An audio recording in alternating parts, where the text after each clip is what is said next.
Turma, vou chamar aqui agora o Marcos Gurgel. Todo mundo fica perguntando de inovação, agora vão ter todas as respostas. Ele nem está me ouvindo, ó, ele está prestando atenção em outra coisa. Eu estou zoando.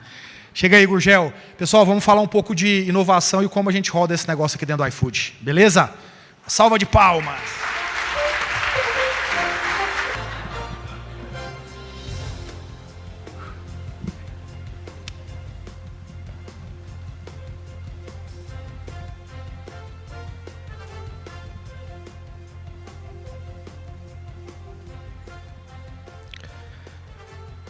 Boa tarde. Vou tentar a segunda vez. Boa tarde. Legal. Vou tentar uma terceira. Ainda é dia, mas não deu tempo de alterar o slide. Mas vou tentar uma terceira e última vez. Eu vou levantar minha mão direita. Tá? Eu queria que vocês fizessem igual a foto. E falassem assim, boa tarde! E apesar da brincadeira de palco, cara, essa firula, vocês acabaram de perder assim, e aprender três coisas. Primeiro, que eu não pedi para ninguém levantar a mão e todo mundo levantou. A segunda, que eu falei para levantar a mão igual, e eu levantei a direita, vocês levantaram a esquerda. E a terceira e mais importante, cara, que mais ou menos em 1911, cara, Schumpeter já pegava as pessoas e as empresas e dividia em três grupos. Tá? Os desbravadores, os followers, aqueles que seguem os demais, e os que têm FOMO. Aquela galera que está correndo para não perder o tempo. E quando você faz essa brincadeira que a gente fez agora aqui, com um grupo, normalmente essas pessoas e empresas são divididas em assim, 70, 10, 20. E hoje a gente vai gastar mais tempo para falar sobre esse primeiro grupo, dos corajosos, dos flexíveis, dos ágeis, e menos tempo para falar dessa galera que, porra, esse cara saiu, falou bom dia, boa tarde, mandou levantar o braço. Essa é a galera que está correndo atrás do, digamos assim, está atrasada. Normalmente, essa pessoa é a pessoa ou a empresa que pensa em inovação, cara, quando já está tarde demais. Eu queria fazer para você, qual é o teu nome, desculpa? Tainá. Quanto tempo eu fiquei em silêncio ali na frente? O número é bem próximo desse, tá? E esse número é uma proporção diretamente relacionada com o quanto tempo efetivamente a gente gasta com inovação. Mais provocativo ainda, quanto tempo a gente gasta com projetos de inovação ou a gente admite que a inovação está na nossa cultura e no nosso dia a dia? Segundo essa pesquisa aqui da Price de 2020, boa parte dos executivos eles entendem que eles deveriam estar gastando mais de 50% do tempo deles em inovação quando eles gastam efetivamente menos de 1/3 do tempo. E aí eu vou perguntar para a tua amiga do lado o seguinte, o que você sentiu quando eu fiquei ali calado olhando para você? Incômodo, você sentiu o quê? Da mesma forma, se você põe um QR Code, 70% das pessoas falam que elas sentiram ansiedade, angústia, uma certa expectativa. Será que deu merda? Ele esqueceu o que vai falar, está bêbado. Mas o ponto mais importante é que só 10% das pessoas respondem sobre curiosidade. E o ponto de curiosidade é super importante para a gente levar em consideração o seguinte, quem tem filho aqui? Quem já foi em festa de criança com mágico? Né? Cara, a gente brinca que existe o dilema do coelho na cartola. E sabe o que é o dilema do coelho na cartola?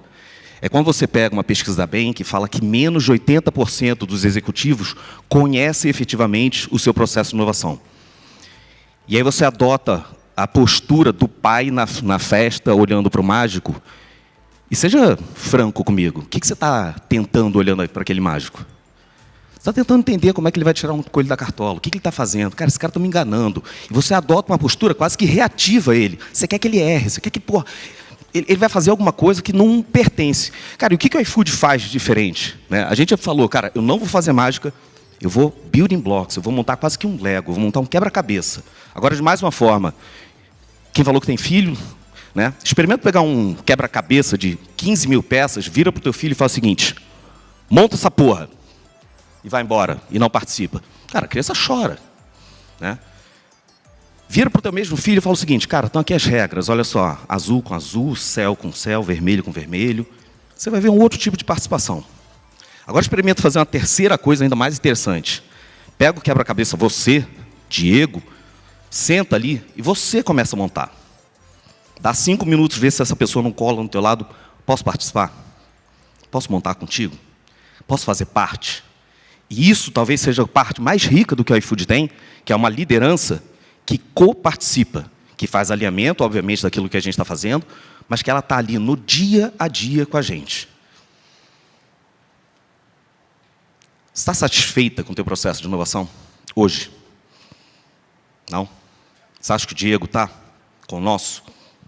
Não? A gente é uma das empresas mais inovadoras da América Latina. Você acha que ele está feliz com o nosso? Independente do que o Diego acha, do que o Fabrício acha, eu sempre mostro esse gráfico da McKinsey, essa pesquisa é feita todo ano, e esses 3 números, eles não mudam. Tá? Nos últimos 5 anos, esses números não mudaram. O que tem aqui, gente? Mais de 80% dos executivos falam, cara, inovação é importante pra cacete. 80% dos executivos falam, cara, o meu modelo de negócio está em risco. E ainda assim, menos de 10% dos executivos falam, pô, eu estou feliz, eu sou satisfeito com o meu processo de inovação. Pensa nessa pesquisa da Miro, do ano passado. Cara, a gente está falando praticamente que daqui a 1 ano, a minha empresa pode não existir. 10% dos executivos falaram isso. Se eu não inovar, daqui a 1 ano, eu não existo. Se eu somo 1, 3, 5 anos, mais de 80% dos executivos falam, cara, se eu não inovar, fudeu. Então, por que ninguém está satisfeito com isso? E a principal causa é a seguinte, a gente, ou as empresas no Brasil e no mundo, elas rodam sua área de inovação como elas rodam uma área operacional, olhando para KPIs ou olhando de uma forma assim, pô, mas qual que é o método, qual que é o trigger para virar teste, escalar e não escalar? E a gente não está falando que inovação tem que ser bagunça, não. Mas a gente está falando que isso deve ser mensurado de uma maneira diferente de um projeto e muito mais com viés ou com uma cara de processo. E nessa linha, para a gente falar, que alguém perguntou sobre ideia, sobre criatividade, eu acho que eu queria fazer uma última pergunta para vocês, que é a seguinte. O que é mais importante no final das contas? É ter boas ideias, tipo iFood benefícios, ou é o processo interno? É o processo? Processo também? Alguém acha que é ideia? Alguém acha que é só o processo? Eu acho ótimo você achar alguma coisa, porque assim, eu estou há 20 anos estudando essa porra e ainda não sei exatamente o que é mais importante ou não. Tá? Eu tenho na família uma figura relativamente famosa, que é o João Amaral Gurgel, meu tio-avô, fundou a Gurgel, e ele representa o lado lúdico da família. Meus primos, todo mundo aqui, cara, tudo pintor, ator, artista, galera, Lollapalooza. Eu venho da galera daqui. Meu pai é general do Exército, minha mãe é da Aeronáutica, meu avô era general também, eu fui ex-militar. E a gente vem de um lado muito mais de execução e operação. Há 20 anos atrás, porra, eu era apaixonado por criatividade. Tão apaixonado que eu fui fazer um mestrado. Passei 5 anos estudando sobre criatividade. Por quê? Porque eu lia Demasi, Mihaly, esses caras, e falava, empresas criativas vão mudar o mundo. Cara, quem tem gente criativa ou abre margem para você ter bons processos criativos dentro da tua empresa, essas vão ser empresas lá na frente. E eu brinco que isso aqui era uma ode à criatividade. Eu acreditava piamente que, porra, não precisa de dinheiro, o que o Diego falou, não precisa de muita grana para inovar. Precisa ter boas ideias, porra. Estamos no extremo, né? Passaram 10 anos, 3 coisas aconteceram. Meu livro, o primeiro livro de cabeceira de um chefe meu, ex-chefe, ele me entrega o livro, e aí vira para mim e fala assim, cara, Gurgel, você tem iniciativa pra caramba, mas você não tem acabativa nenhuma. Porrada que já tem 10 anos atrás, dói até hoje de ouvir isso. E 2 coisas mais aconteceram. Eu vou para a Europa, faço um MBA, e na saída do MBA eu percebo o seguinte, não eram assim as pessoas com as ideias mais mirabolantes, mais super disruptivas, que estavam pegando os melhores empregos, ou que eram os melhores alunos, ou que eram as pessoas mais bem colocadas. Eram as pessoas mais o quê? Mais simples, mais práticas. As pessoas que pegavam uma ideia boa e tiravam aquilo do papel. E a terceira coisa que acontece, que essa é a melhor, eu saio de onde? Eu saio de uma área de inovação e vou para uma área de operação. Atender quem? O time de inovação. E eu vou para o outro extremo da brincadeira e falo, cara, não quero mais saber o que vocês estão fazendo. Foda-se se é ketchup de chocolate, o que é. Eu não quero mais olhar para a parte criativa, eu quero saber assim, agora eu vou tirar essas coisas do papel. E vou fazer isso de um jeito barato, com KPI bom, porra, preço lá embaixo, o OPEX está super ininho e tudo mais. De novo, acho que nenhum extremo, nem outro, por isso que eu estava comentando isso contigo, é, digamos assim, o melhor do mundo. O ponto médio aconteceu quando eu conheci esse cara chamado Rick Elias, e ele começou a me apresentar uma versão de inovação que conversa muito com cultura de experimentação e adaptabilidade. Para quem nunca viu o TED Talk do Rick, eu recomendo. O TED Talk dele não fala explicitamente sobre adaptabilidade, mas, de novo, recomendo. Mas ele defende que a adaptabilidade é, efetivamente, o asset mais importante no mundo atual. Aí a gente respira por um segundo e fala o seguinte: cara, Gurgel, o que isso tem a ver com iFood, cara? E eu começo essa explicação pela parte de estrutura de uma área de inovação. Eu não sei como que é montada a estrutura da área de inovação dentro da empresa de vocês. Ela poderia ser uma estrutura, por exemplo, centralizada, onde normalmente você tem um pessoal meio que Black Mirror, Black Box, está lá os cientistas malucos, professor Pardal meio que isolado do resto da companhia, pensando em projetos de longo prazo e inovação radical. Aí você me pergunta, Gurgel, isso é bom? Não estou aqui para fazer juízo de valor. Quem faz isso, por exemplo, é a Apple, né? Procter faz isso. E, mais uma vez, não estamos falando aqui, não vamos julgar se isso é bom ou isso é ruim. Diego falou, pô, eu tenho que pegar esse slide e aplicar na minha empresa. Não é esse aqui a ideia. Até porque poderia ser uma estrutura descentralizada. Você pega o seu time de inovação, joga por todas as áreas de negócio, começa a ter especialistas numa determinada área ou determinado nicho, projetos de mais curto prazo, projetos mais voltados para inovação incremental. Gurgel, isso é bom? Isso é ruim? Doesn't matter. Cara, quem que faz muito bem isso? Uma empresa tipo a Johnson tem unidades de negócio muito departamentalizadas. Funciona, funciona. É bom por um lado, sim. É ruim por outros, também.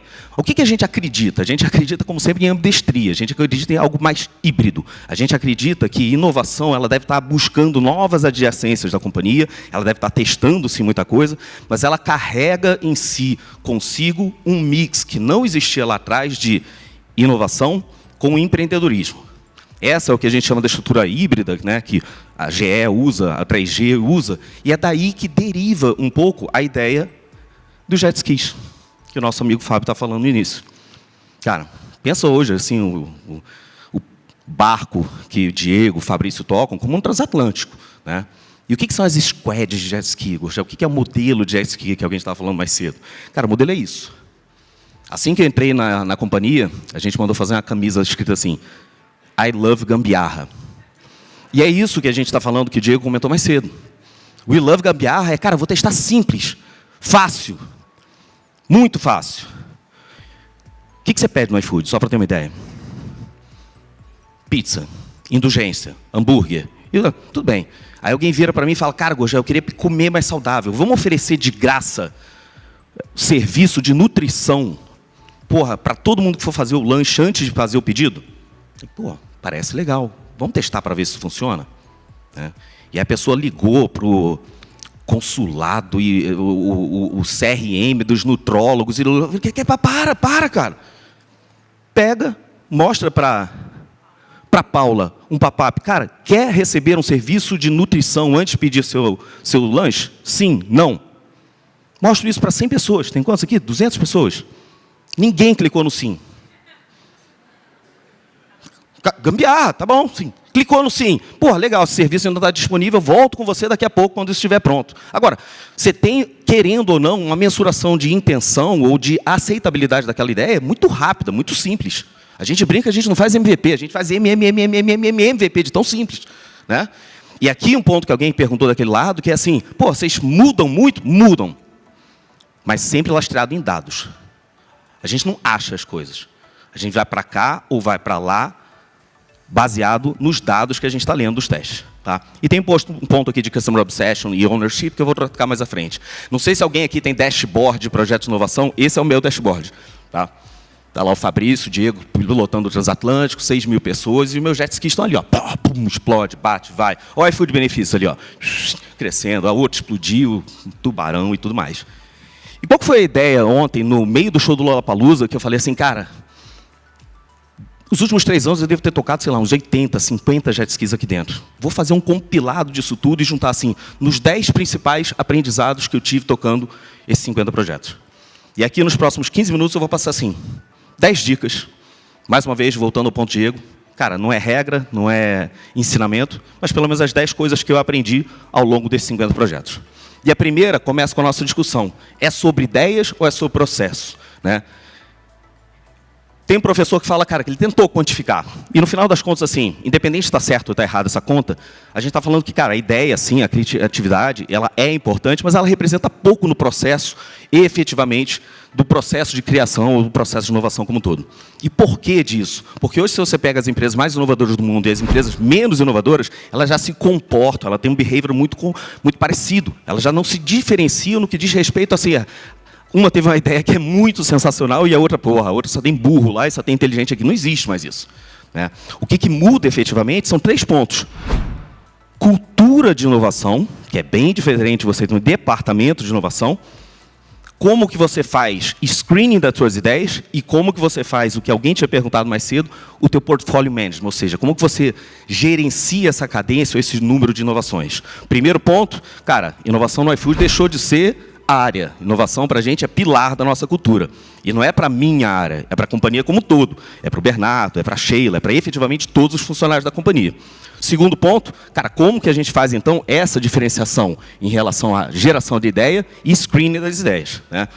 Fechando, inovação é importante sim, mas não vamos levar ela para aquele extremo do Gurgel lá de trás, de que, puta, isso vai salvar o mundo. Eu vou tentar gastar 1 minuto com isso aqui. Há 10 anos atrás, tinha uma empresa famosa de impressora com um problema grave ali. Porra, os negócios entupiam, né? A folha ficava presa ali, a folha não saía. E, porra, o cara pegou e começou a ter ideias de, cara, como é que eu vou solucionar isso? E juntou grupos completamente diversos, como esse grupo que a gente tem aqui, e falou o seguinte, o que te lembra uma coisa entupida? E listou um monte de coisa ali. Ouvido com cera, cano entupido, trânsito, ar-condicionado, cacete a 4. E eles analisaram essas coisas completamente loucas para falar assim, opa, tem um negócio interessante aqui. Nariz entupido. Cara, por que nariz entupido é um negócio interessante? Porque o cérebro da gente não deixa a gente ficar com os dois, né, as 2 narinas entupidas, senão você não respirava. Então, por mais congestionado que você esteja, um entope, o outro desentope. Cara, você acredita que foi daí que saiu a primeira impressora com 2 gavetas? Imprimiu, travou, começa a imprimir automaticamente na segunda. Isso é, talvez, assim, você pensar a criatividade de uma maneira talvez um pouco mais diferente. Mas você falou que a criatividade não é tão importante, Gurgel. O que mais é importante? Como que você seleciona as ideias. E essa seleção de ideias ela pode ser feita de 1 milhão de maneiras. A gente olha muito por uma questão de desejo do cliente dessas ideias. É menos, como o Diego falou, de uma questão da estratégia, da viabilidade, quanto dinheiro a gente tem para falar nisso. Cara, o meu cliente deseja isso? E por que isso é importante? Porque quando a gente fala em inovação, a gente fala de... Cara, é um erro isso. De lançar qualquer merda. De lançar qualquer coisa. E as pessoas ainda carregam consigo um ranço de que inovação é lançar um monte de coisa. De que a empresa A ela é inovadora porque ela lança muita coisa. A empresa B ela não é inovadora porque ela não está lançando. O lançamento ou cuspir coisas no mercado é um erro, gente. É quase que um vício errado. A gente deveria estar muito mais preocupado, em vez de empurrar um monte de coisa para o cliente final, a gente vê o que realmente interessa. Se você pegar o crack das startups ali, mais ou menos 2021, o pessoal fala, as startups quebraram por falta de dinheiro. Mentira! É porque não tinha demanda, no market need. A ideia parece sensacional. Cara, no market need. Pô, isso aqui é disruptivo. Cara, no market need. Então, o que efetivamente é importante? E a gente se baseia um pouco num estudo da McKinsey ali de 2018, que fala o seguinte, muito mais importante do que sair lançando coisa é você dominar o teu processo interno. E como é que vocês dominam o processo interno, Gurgel? A gente domina de 3 formas. A primeira, a gente abre o topo do funil para receber muita ideia, não só do Diego, do Fabrício, mas de cliente, de restaurante, de entregador, de outras áreas da empresa. A gente é muito mais chato do que empresas tradicionais na hora de medir a viabilidade disso, que é fazer o MVP. E mais do que isso, a gente é ainda mais chato com as nossas POCs, com os nossos jet skis. Ou seja, a gente vai escalar, como alguém perguntou, cara, quando a gente tiver efetivamente varado a barreira. Vou dar um exemplo claro e rápido disso. Cara, se a gente pegar uma tese parecida como live commerce na China, né, o time meu de research, ele olha para aquilo e fala, cara, Pinduoduo, Meituan, Shenzhen, esses caras, todo mundo está fazendo por live commerce. Os caras estão faturando muito como live commerce. Existe um potencial gigante de live commerce aqui dentro. Legal, está identificado uma tendência. Ele consegue quantificar Se tudo desse certo, quanto que isso valeria aqui no Brasil? E aí entra em ação o time efetivamente de jet ski e testa isso. Sabe qual foi a aderência aqui no Brasil? 0. E eu não estou falando que está errada a ideia, que o chinês é diferente. Nada disso. Eu não estou fazendo juízo de valor disso. Eu estou falando que no momento atual, em 2023, no caso, a gente testou live commerce de todas as formas possíveis e a gente via o pessoal comprando perfume, cosméticos dentro do live commerce e não comprando comida. Cara, beleza, vamos pegar essa informação e reentender como é que a gente faz isso. Mas uma coisa eu não vou fazer, que é pegar esse projeto e handover ele para uma outra área. A gente proibiu a cultura do pitaco. Ah, eu acho que você deveria fazer isso. Diego, eu acho que você deveria fazer aquilo. Você acha? Faz. Projeto de inovação não é para ficar na área de inovação. Projeto de inovação está em toda a companhia como um todo. Então, a gente entende que a gente funciona muito mais como uma incubadora de projetos, como uma incubadora de projetos, de ideias, do que efetivamente uma área que está criando as coisas para passar para os outros. E por quê? Isso é uma pesquisa proprietária. 69% dos projetos de inovação morrem no Brasil na hora de você passar o bastão. Você pensa, você analisa, você faz uma cacetada de informação. Aí você vira para o Bernardo, que tinha nada a ver com aquilo, toca isso aí. Ele fala, cara, porra, que toca isso aí, velho? É só fazer. Cara, não, é óbvio que não vai dar certo. E é nesse momento que a gente mata o projeto de inovação. E a gente optou por não fazer isso. O projeto de inovação ele é construído dentro da área e ele depois é spin-offado de dentro da área. Isso tem muito a ver com um último ponto que é relacionado a um mito da ideia original. Todo mundo acha que, pô, a sua ideia é fantástica. Ninguém gosta de ter a sua ideia criticada, né? Mas a gente vai, eu vou roubar aqui um slide do Diego, cara, que é, a gente testa, aprende, falha, desiste, aprende, testa de novo, volta, compartilha conhecimento. Não tem problema de afundar o jet ski, mas a gente não pode resistir à mudança, a gente não pode resistir àquela coisa da birra de, porra, a minha ideia vai dar certo, eu não vou mudar disso aqui. E um ponto que é importante, alguém falou, porra, mas quando vocês decidem afundar, mais importante do que o quando ou do que o como é o quem. E apesar de eu ter um certo mandato dentro disso, 90% dos projetos de jet ski, eles afundam pela própria equipe. Sabe o que quer dizer isso? A própria equipe, não o Gurgel, está virando para o time falando, cara, já testamos de tudo. Está na hora da gente parar e minimamente testar outra coisa. Não sei se vocês estão conseguindo perceber, mas existe assim, uma importância gigante no que eu estou falando. Porque é muito menos uma questão burocrática corporativa e muito mais uma questão de liberdade e quase da pessoa se sentir apta a falar, porra, eu vou parar por aqui. E eu vou fazer contigo um exercício rápido sobre bolo de chocolate. A gente está chegando à hora do almoço, né? Tem duas formas de fazer bolo de chocolate. Eu posso virar para você, para Adriana, e falar assim, Adriana, faz um bolo de chocolate aí. Opção 1. Ou posso virar para a Adriana e falar, cara, Adriana, está aqui ó, os ingredientes, como que a gente vai fazer, etc, etc, etc. Mais uma vez, como é que você trabalha normalmente com o teu time? Desse lado ou desse lado? Para esse lado de cá? Rosado, eu tento vir para o lado de cá. E o porquê disso? Porque eu preciso criar, mais uma vez, a tal cultura da experimentação. A tal cultura de que não fique preso à tua ideia original. Gurgel, fiz aqui um bolo com morango em cima. Cara, eu não gosto de morango. Não tem problema, eu vou voltar e vou tirar o morango. Vou te botar agora um bolo pequenininho. Cara, eu quero quadrado. Então tá, eu volto, teste de novo. É quadrado? Então vou botar os...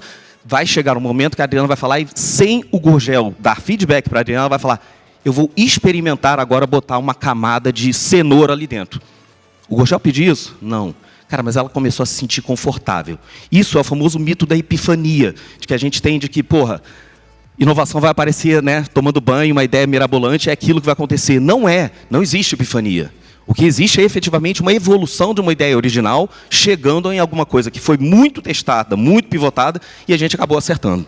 Por isso que a gente usa muito um método fabril, de certa forma, para tocar isso. Quem nunca leu o livro do Goldthwait, fica a dica, mas essa é a forma como a gente toca o processo de inovação aqui dentro.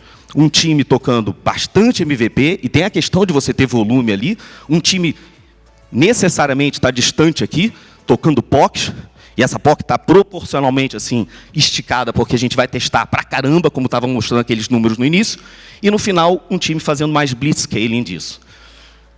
Um outro mito relacionado a esse mesmo número que está mostrando aqui é em relação ao livro do Rogers fala, porra, você tem que ter foco. Sim, você tem que ter foco. Mas tome muito cuidado para você não ter... você não perder a mão em relação a isso.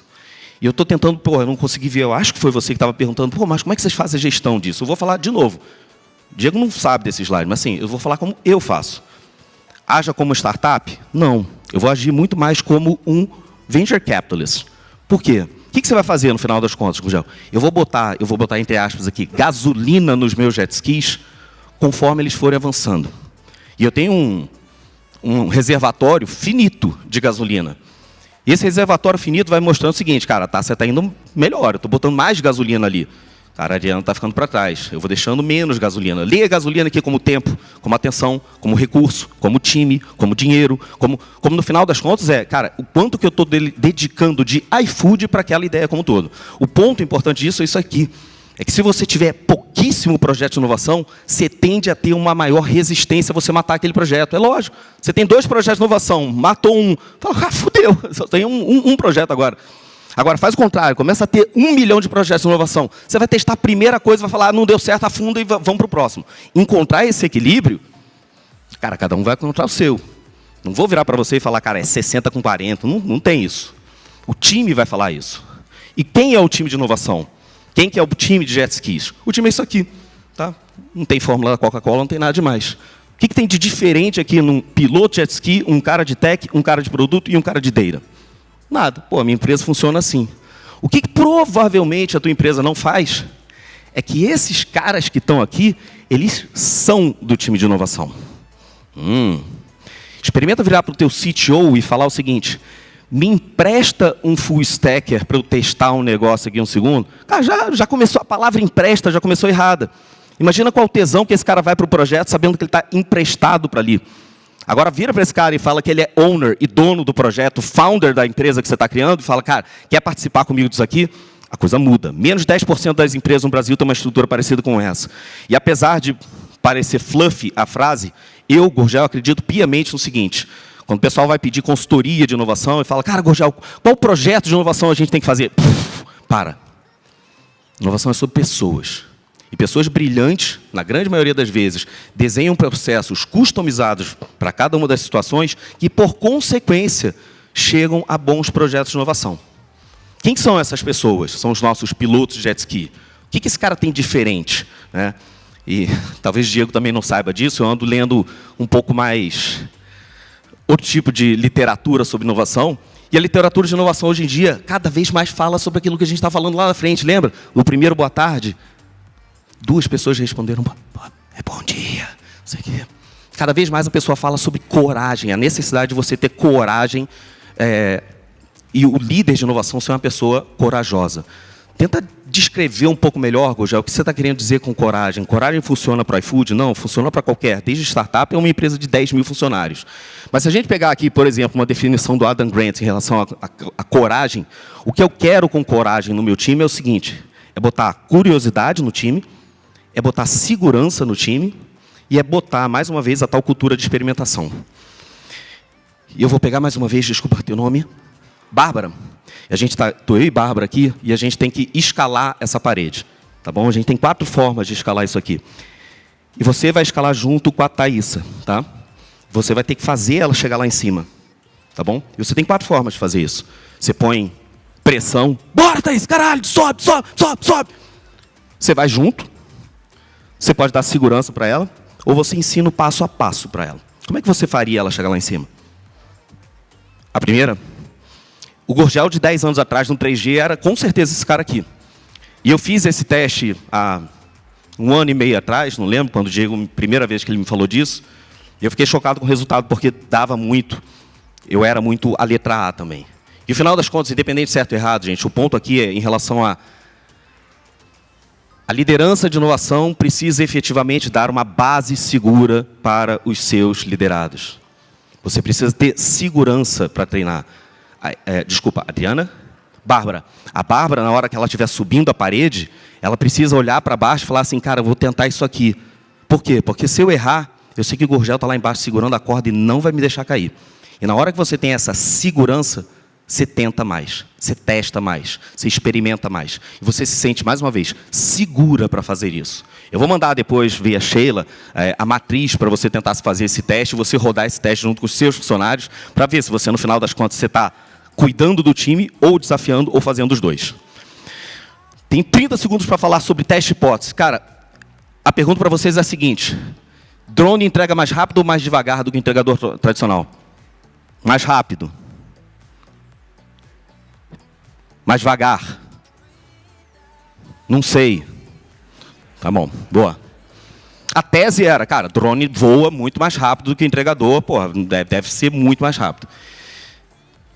Long story short, cara, a gente fez mais ou menos quase 2.000 voos de drone. Toda vez que você pedia uma comida numa determinada região, esse jet ski pegava, mandava o teu lanche de drone e mandava o teu lanche numa via tradicional. E a gente mensurou aquilo. 2.000 pedidos depois, cara, qual que foi a diferença?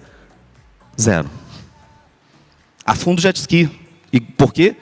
O raciocínio lógico, if não tem diferença de tempo, igual a afunda jet ski.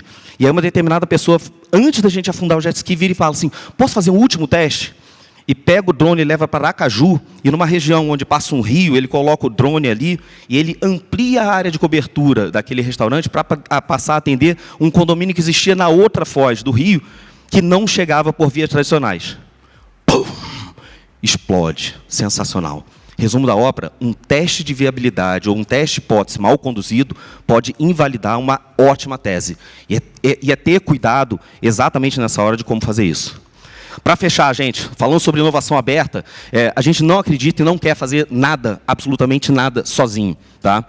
E aqui tem um ponto super importante em relação ao seguinte: o que a gente tem de diferente de um player tradicional que trabalha com inovação aberta? Acho que talvez isso venha muito da base chinesa que a gente bebe da Tencent, de entender o seguinte: cara, dentro do meu ecossistema eu já tenho tanto ativo, que eu consigo customizar as soluções em parcerias para determinada situação.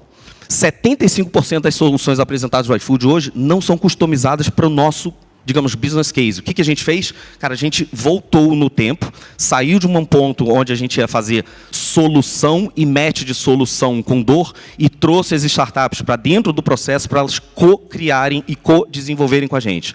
Leva mais tempo? Sim, mas o processo e o produto final fica 10 vezes melhor. Está chegando a hora do almoço? Esse é o tema que eu mais gosto. Quem malha aqui? Quem faz academia? Quem faz terapia? Bom. Alguém faz fisioterapia? Tá bom. O que essas 3 coisas têm em comum? Tem um professor meu chamado Lee Newman, que ele começou a estudar muito Behavioral Science, ele cunhou o termo de Behavioral Fitness, de que você deveria cunhar o teu comportamento da mesma forma que você cunha teu corpo, teu físico, tua cabeça. Né? Se eu, Gorjeto, andar a perder peso indo uma vez no mês na academia, não vai dar certo. Se eu tentar resolver todos os meus problemas conversando uma vez no ano com minha psicóloga, não vai dar certo. Se eu tentar curar o meu joelho indo nunca na fisioterapia, não vai dar certo. O que você quer dizer com isso, Gurgel? Cara, isso aqui é a lista das empresas mais inovadoras do mundo. Tá? 2021, o ranking não muda muito. Tem alguma coisa super diferente nisso aqui? Google, Apple, Amazon, Microsoft... Nada, né? Meio mais do mesmo. Esse ranking existe há mais ou menos 15 anos. Se você pegar esse mesmo ranking e explodir ele no tempo, coisa que relativamente pouca gente faz, você vai ver isso daqui. E esse, para mim, é o ponto mais importante. Você vai ver que aquelas mesmas 10 empresas são as empresas que apareceram todos os anos no ranking. 1/3 das empresas apareceram nos últimos 15 anos e desapareceu. Mais da metade das empresas apareceram 3 vezes no ranking e sumiram. E aqui é o absurdo, quase um pareto de 80% das empresas chegaram a aparecer 5 vezes no ranking e sumiram. A gente chama isso de soluço de inovação, que é, inovação é importante. Não, calma, não é. Inovação é muito importante. Põe dinheiro. Não, agora não é. Agora, e qual que é o problema desse soluço de inovação? O problema é que a cada crise que você passar, você entender que você tem que botar muito peso em eficiência e tirar o peso de inovação, fudeu. Porque a gente vai passar por ciclos, não de crise, mas a gente vai passar por ciclos de reinvenção o tempo todo. E que se você cuidar da tua área de inovação, como você cuida de, opa, está na vez, opa, não está, opa, está na vez, opa, não está, é isso que vai acontecer. Primeiro, os teus concorrentes vão sair pós-crise muito mais valorizados do que vocês. E o segundo, que é o mais importante, você nunca vai conseguir criar efetivamente a tal cultura de experimentação dentro da companhia. Eu tenho uma provocação final para fazer para o meu amigo Jorge, você já viu essa exposição? Essa exposição chama Os Anos 2000. Tá? Os anos 2000 aconteceu mais ou menos em 1800, na França. Eles juntaram um monte de artistas e pediram assim, cara, como é que vai ser o mundo daqui a 200 anos? E a foto que eu mais gosto dessa brincadeira daqui é essa daqui, o carteiro rural. Né? E aí você para e pensa o seguinte, em 1800, um cara pensou, na França, que o carteiro ia estar voando num drone, uma bicicleta voadora e tudo mais. Mas ele não imaginou o advento do celular, do rádio, de todas as outras tecnologias, achando que a gente ainda ia estar conversando por carta. E meu desafio, talvez provocação final que eu queria fazer para vocês é, aonde que a empresa está? Não precisa ser daqui a 200 anos. Lembra daquele gráfico do Miro?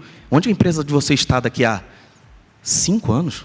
Onde que a empresa está daqui a 3 anos, se vocês não adotarem inteligência artificial? Onde que a empresa de você está daqui a 1 ano, se vocês efetivamente não começarem a testar e embutir dentro da empresa de vocês uma cultura real de experimentação e inovação dentro da empresa de vocês? Obrigado, turma. Desculpa o atraso. Valeu, boa. Muito bom. Obrigadão. Peraí. Vamos pegar umas perguntas aqui. Turma, eu vou fazer meia dúzia de comentários só aqui, que eu acho super importante. Primeiro, vocês viram em tudo que o Gurgel trouxe, que ele não traz o negócio para ele, né? Você vê, assim, é sobre a cultura da empresa. Né? A única forma de permitir ele dizer, tá lá, tal, não sei o quê, não sou eu que estou inventando, não sou eu que estou pensando, não, é se a cultura receber. Porque senão você não consegue sair do lugar. Então, acho que esse é um primeiro ponto super importante para anotar aqui. Segundo ponto, super importante para anotar aqui, não é nem anotar, mas um ponto para vocês saberem. Sabe quantas vezes a gente conversou sobre orçamento? Nunca. Nunca falamos sobre orçamento. Nunca falamos sobre orçamento. Lembra do bom senso? Então, se ele não tiver o bom senso de gerenciar todo aquele portfólio de jet skis, na prática o problema é ele, não é o orçamento. Se eu tentar colocar um orçamento nele, eu mato nele a capacidade de tentar expandir e encolher o portfólio no momento certo. 3. Nessas jornadas, apesar daquelas curvas que o Fábio mostrou sempre serem uma linha reta, na prática elas são assim, ó. Dá certo, errado, dá certo, errado, dá certo, errado, dá certo, errado. Quantas vezes a gente ligou para o Gurgel e falou, agora precisa reduzir o negócio aí? Nos momentos de baixa? Nunca. Quarto ponto aqui. Vocês notaram que ele mostrou vários livros. Isso é muito da cultura do iFood. A gente troca muito livro. Então, tem livros aqui que, por exemplo, foi de uma conversa nossa e um dizendo para o outro, cara, lê isso aí. Não sei se ele vai ler depois, ele não sabe se eu vou ler depois, foda-se. Aí é o seu protagonismo. Muito. Por quê? Porque tem rigidez intelectual. A vida não é só sobre energia e sobre querer fazer do jeito que você acha que é, ou que é, porque você acha que está na empresa X, a empresa X. Não. É sobre rigidez intelectual. É sobre entender fundamento das coisas. Você vê, ele falou muito de liderança em discussão de inovação. Ele não veio trazer o framework. Não, faça desse jeito aqui que as coisas vão sair. E aí eu vou dar um último dado aqui, para vocês entenderem o efeito disso. De tudo que o Gurgel contou aqui. Hoje, 20% dos pedidos do iFood, 20%, não é 20%, são feitos via WhatsApp. Vocês sabiam disso? Inovação. Isso tem um ano e meio, 2 anos no máximo. Vocês entendem isso? Inovação. Outros 20% dos pedidos do iFood, estamos falando de 40%, vem de um negócio que muitos de vocês hoje conhecem como o iFood Club. Sabe o clube que vocês... Esse negócio a gente testa desde 2018. Deu errado em 18, mas a gente aprendeu um monte de coisa.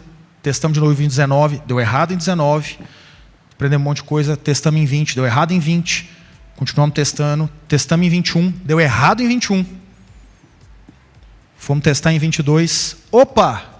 Estou começando a ver um negocinho aqui, mas ainda faltam uns 3 parafusos.